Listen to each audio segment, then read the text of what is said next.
For Fong Lim. Madam Speaker, thank you for the opportunity to speak in this adjournment debate. I thank the member for Johnson for her adjournment remarks, and I think we all in this House share a commitment to wanting to make things better.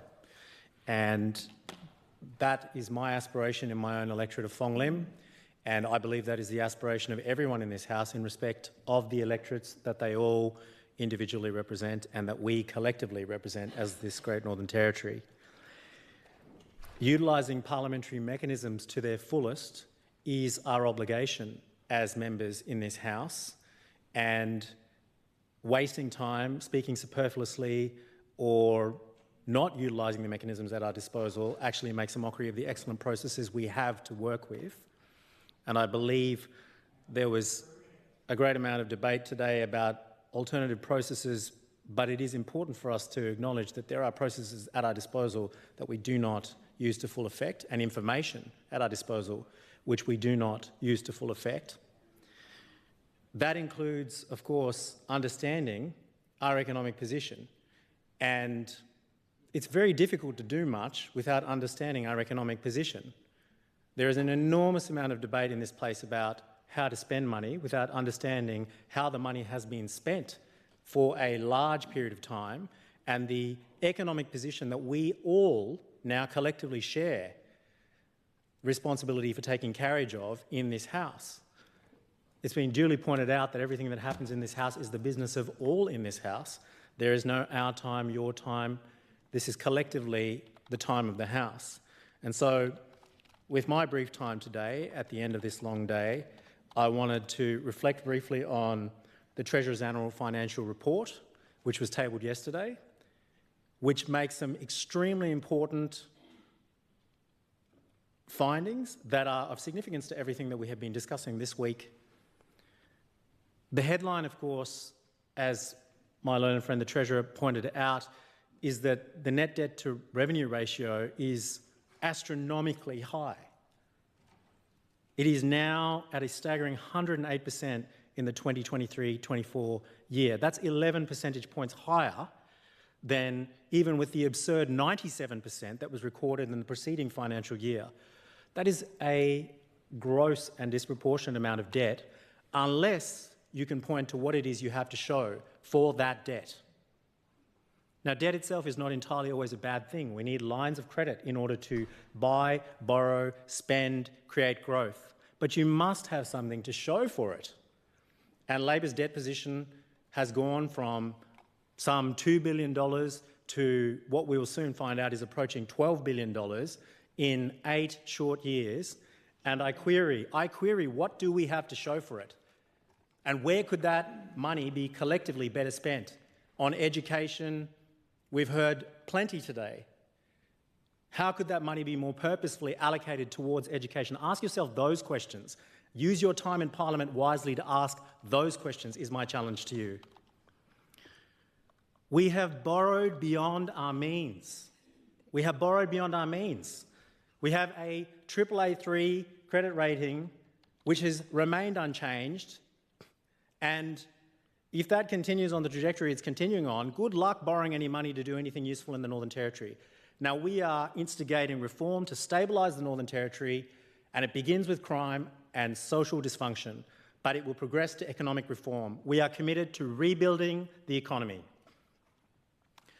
Because without rebuilding the economy, there will be very little left to defend in this chamber or elsewhere. Now, non-financial public sector fiscal balance improvement, which is in the books, is primarily due to revised timing of expected government leases and lease renewals specifically. On general government sector net operating balance, there is a $90 million improvement. But what is that owing to? Well, it's owing in no small part to $59 million of GST revenue, which again itself has happened as a result of upward revision of Commonwealth estimates of national GST collections from the May 2024 budget. Now, why do I mention that? I mention that because we didn't make money through judicious saving. We didn't make money through growing our population. We made it through accounting. And it's only the tiniest bit of good news in a sea of what is otherwise a horror tale. Learned colleagues, I implore you, please, before the next parliamentary sitting, learn a little about our financial position before you start beseeching the House for more money on all and everything to try and improve our prospects collectively. Bear in mind that GST revenues and Commonwealth grants comprise 3/4 of the money that we collect in the Northern Territory to spend collectively on what it is we do in this place. It's incumbent on us to make judicious use of that money. And I put it to you that we have not made judicious use of that money in the last 10 years, in the last 8 years of the Labor government specifically. Now, I eagerly anticipate the opportunity, but more importantly, the necessity of being able to forensically deconstruct Labor's fiscal and economic mismanagement over the course of the last 2 terms of government. There'll be plenty of time for that. There'll be plenty of time for that ahead, examining financial statements. But regarding fiscal strategy and objectives, I draw attention only to Principle 1 of Sustainable Service Provision in this document, to draw to your attention as determined by Treasury that over this budget cycle we are not on track. In no small part owing to targets for growth being premised on population growth of 1.1%, where we are tracking at 0.8%.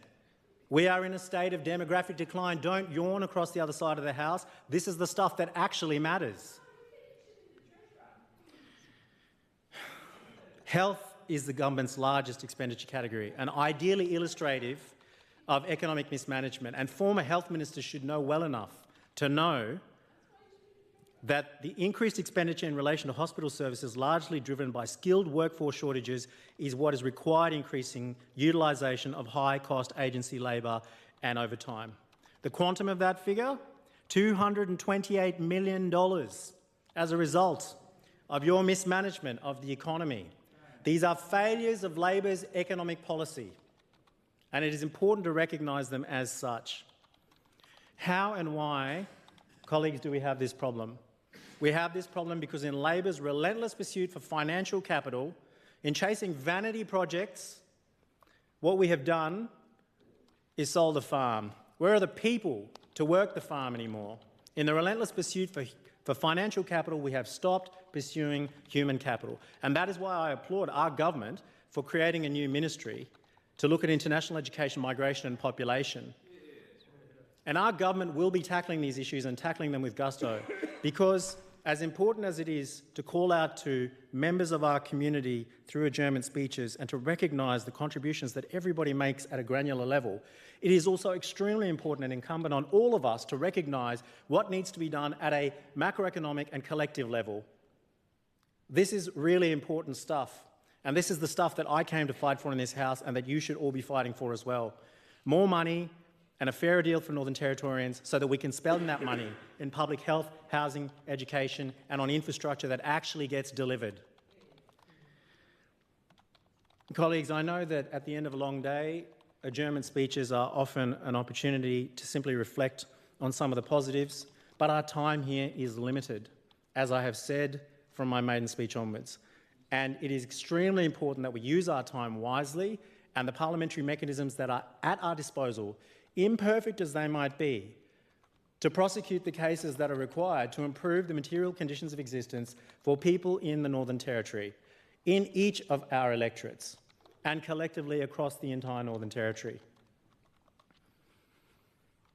Our demographic decline has not fostered economic development, and it has had an attendant impact on the quality of life for all Territorians. It has diminished it, not improved it. It is a large part of why our 17-strong government has been given a mandate to act differently, to reduce crime, to rebuild the economy, to restore lifestyle. We are working through those things collectively, and we would ask you to work on the journey with us, because you can make a contribution in respect of the specifics. But it begins with having a better understanding of what our financial position is. And I implore you to spend the time to get across that detail, interrogate us where possible, and compel us to do better. I am confident, though, that this government will do better, and I am confident that this government will make strides towards rebuilding the economy. Thank you, Madam Speaker.